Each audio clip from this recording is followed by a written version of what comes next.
உண்மையிலேயே இந்த வழக்குல மதுரை உயர்நீதிமன்ற கிளை நீதிபதிகள் தலையிட்டு இந்த பாலமுருகனை முழுமையாக விசாரிக்க ஆரம்பித்தால் பல குட்டுகள் வெளியே வரும். இந்த 2 பொண்ணு மட்டும்தானா இல்ல இதுக்கு முன்னாடி பல பெண்கள் இருக்கா? இப்போ ஒரு திருடன் முறை திருடும் போது மாற்றுறது கிடையாது. முறை திருட போனாருங்க மாட்டிக்கிட்டாருங்க அப்படியா? ஏற்கனவே திருடி இருந்துருமா 500 வீட்டுல 501வது வீட்டில் திருடும் போது 490 வீட்லயோ 480வது வீட்லயோ மாட்டின சிசிடிவி ஃபுட்டேஜ் அடிப்படையில் காவல்துறை ஒன்று பிடிச்சிருக்கோம். அப்படிதானே?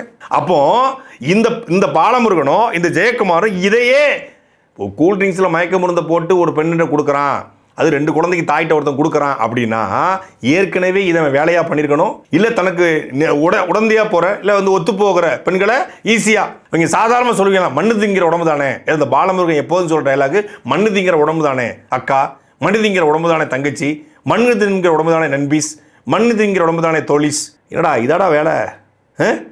பெண்களுக்கு பாதுகாப்புன்னு பேசிட்டு சிங்க பெண்கள் பேசிட்டு சிங்கப்பெண்ணே சிங்கப்பெண்ணே அப்படின்னு பாட்டு பாடின ஒரு கட்சியுடைய தலைவனுக்கு கட்சியில் நீ பெண்களை இவ்வளவு சாதாரணமா 20,000க்கு 30,000க்கு அக்கௌண்ட் ஓப்பன் பண்ணி உன்னோட இல்லீகல் ஆக்டிவிட்டீஸ்க்கு பயன்படுத்திருக்கு அந்த பெண்களுடைய உடலை பயன்படுத்திக் கொள்வேன் மண்ணு திங்கிற உடம்பு தான் சொல்லணும். இவனை மாதிரி ஆட்களுக்கு கொடுக்குற தண்டனை எப்படிப்பட்ட தண்டனை இருக்கணும்? அதனால உடனடியாக மதுரை உயர்நீதிமன்ற கிளை இந்த பாலமுருகனை காவல்துறை நீதிமன்ற காவலில் எடுத்து விசாரித்தா இவன் இதுவரைக்கும் எத்தனை பெண்களை இது மாதிரி பண்ணியிருக்கிறான், யார் யாருக்கு பண்ணியிருக்கிறான், எம்எல்ஏ சரவணனுக்கு இவனுக்குமான தொடர்பு என்ன, எம்எல்ஏ சரவணன் இதுலேயும் உடந்தையா இருக்காரா, வெறும் லாட்டி சீட்டில் மட்டும்தான் உடந்தையா இருக்காரா அப்படிங்கிற முழு வரும் தெரிய வரும்.